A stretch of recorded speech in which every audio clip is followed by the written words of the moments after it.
Ieņēmumi ģimenē pret patēriņu, teiksim, kāpums, kurš šajā gadījumā nevar būt pārāk liels, lai ģimene varētu normāli dzīvot šajā situācijā, kad joprojām... Cik ir, kādi ieņēmumi pret patēriņu, kāda ir proporcija? Nē, nu šī proporcija, tiešā veidā tādā veidā nav rēķināta, bet ja mēs zinām, ka tieši riska grupas vienmēr ir daudz bērnu ģimenes konkrētajā gadījumā, ja mēs redzam to, ka ir vesela kaudze iedzīvotāji, kuriem joprojām nav darba, ja mēs redzam, ka joprojām sociālās problēmas uz pašvaldību pleciem ir un gūstās, tad mēs nevaram nerunāt par ļoti skaidru sociālu atbalstu virzienu. Kamparkungs, man liekas, jūs nepārzināt pats savas politikas dokumentus Latvijas valstī.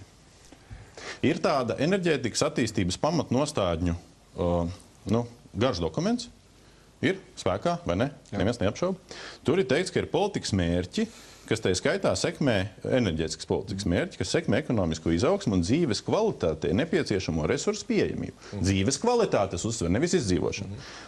Un iedzīvotājiem enerģijas pieejamību. Tur ir gan indikātori. Indikators ir, jūs zināt, ja? Tagad atcerējāties, ja nezināt vēl. Šis ir 2007. gada. Kāds ir indikators?